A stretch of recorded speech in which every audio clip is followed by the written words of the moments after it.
Namaste, dear listeners. Welcome to the Iowa channel. Astro in with Abhi. Oneness in astrology and spirituality, bringing in awareness by Abhi. Today, we're going to talk about the Rudraksha. What is the Rudraksha bead? What it's used for? How to consecrate them when you can and when you cannot use them. Now, these are the questions that I've got on WhatsApp.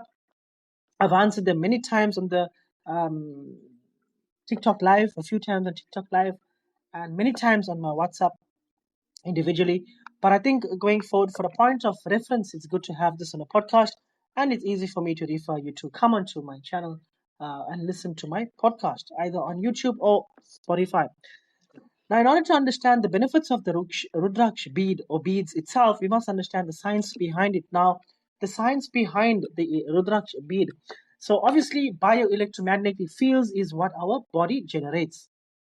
Our human body generates bioelectromagnetic fields as a result of the cellular activities that are happening within us. So the neural process in the mind. Now, these fields play a crucial role in maintaining a healthy mind, body, and spirit. So the Rudraksh energies, the beads itself, is composed of carbon, hydrogen, nitrogen, oxygen, and trace elements. So these are believed to amplify and resonate with the body's bioelectromagnetic fields. So, knowing this much, carbon, hydrogen, nitrogen, oxygen, and trace elements, these are very important elements because they resonate with the facet of the Rudraksh or the face of each Rudraksh bead. Now, the interaction mechanism is what I'm going to explain now. So, when the Rudraksh beads come into contact with the skin, the energies interact with the bioelectromagnetic fields of your body, creating a very harmonizing effect. This interaction is thought to enhance the flow of prana. Prana is your life force energy. Yes, it is still the material body, one of the three material bodies, but it's still your life force energy. So it promotes a balance, which is what you and I need. Right? So, as a piece of life, we are energy. Our energy is altered based on our thought, emotional, mental, physical, and word karma. So, we are giving off electromagnetic fields which are either wide or constricted. So a force that is wide is very powerful. When you wear a Rudraksh bead, these beads come into contact with your skin and give you a very pleasing effect. If it's concentrated, now we're going to talk about how to concentrate it. Um, so the overall benefits of it I'll explain in the end. But fundamentally, it brings about a calming effect in the nervous system holistically. So, also, look, let me just go into it. I feel, based on my experience, antibacterial um, qualities. It gives off antibacterial qualities. It's very difficult to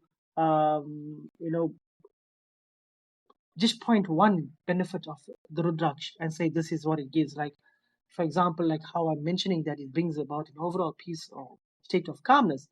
There are actually a lot. For example, based on my experience, I feel very relaxed when I use them. I feel very in tune with myself, my higher self. I feel less altered. I feel less disturbed. I feel more grounded. And fundamentally, this is a very good place to be in, especially when you're dealing with common day-to-day activities, which can really push you over the edge at times. When you are solving problems, you're solving them from a place of calmness. You're solving them from a place of steadiness. You're solving them from a place of grounding. And when you solve problems from a place of grounding, you are making decisions which are going to bring out a more favorable outcome. So you'll be able to handle decisions that probably once used to baffle you. And that's what I feel. Right? Now, the common question that I always get is how to recharge my Rudraksh beads. I'm gonna talk about how I do it. So once a week, I take my Rudraksh beads, I place it near the shivling. When I consecrate my shivling, I've done a podcast on how to consecrate the shivling, chanting 108 times or chanting the Om Namah Shivaya mantra, obviously using the five elements, um, paying attention to the shivling, connecting with it, the Rudraksh page around it, or sometimes I keep it close to the shivling, and that chanting, that transcendental vibration, it interacts with the Rudraksh. It's been getting consecrated. When I'm offering my water on the shivling, at times Obviously, my Rudraksh beads are over the shivling, which is getting consecrated with it. Remember, the shivling is a body. It is a body to represent that which is nothing. So Shiva is that which is no thing, but we're giving it a form because that which is no has no thing is spirit. So we're giving the spirit form, and we are giving it the form of an ellipsoid, which is the linga. The linga is an ellipsoid, which is the body, the first body, and definitely the large body. So we're giving it a form with the Rudraksh beads around it. It's like me wearing that over my neck. And when I'm consecrating the linga, I'm consecrating the Rudraksh beads around the neck of the linga. So when I wear the Rudraksh beads around my neck, um, it's generally consecrated first before I use them, right? And I consecrate them every day. So I place my Rudraksha beads by the shivling, or I'm using it while I am chanting Om Namah Shivaya. I'm doing my bhakti yoga, my sadhana. It's getting consecrated while it's on me. So we must remember that the consecration of the Rudraksh, it is determined by how close your connection is with your higher power. That is Shiva. Om Namah Shivaya. You gotta feel the mantra. You gotta be in it. You gotta dissolve your mind.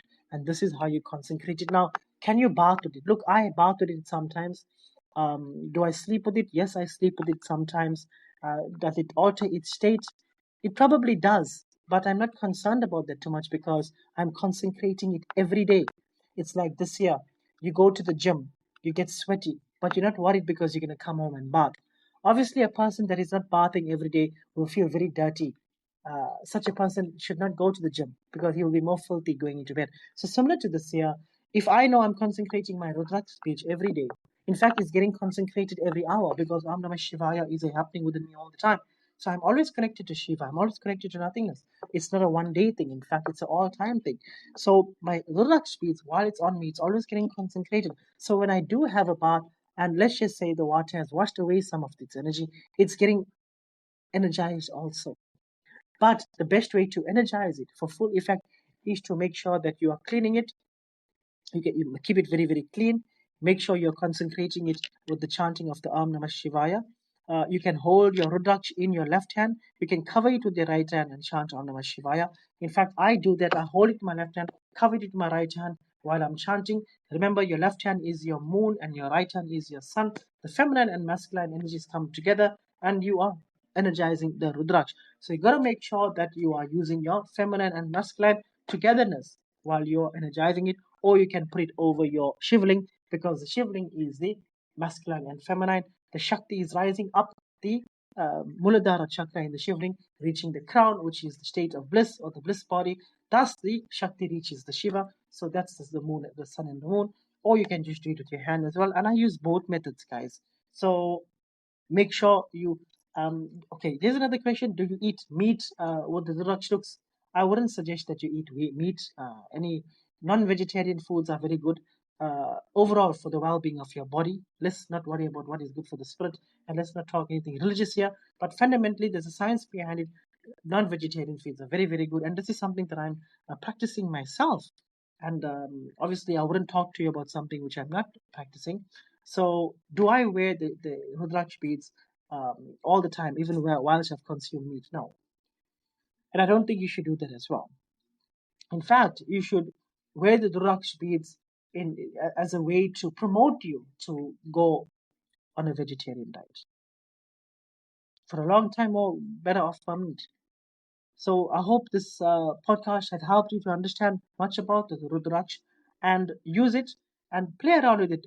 Pay attention to your state of consciousness because I feel based on my experience that when I'm using the Rudraksh speech after it's consecrated or even while it's being consecrated on my body, I feel that I can connect with my higher power much more simpler. And when I say I can connect with my higher power, I'm actually talking about being able to dissolve the mind quicker.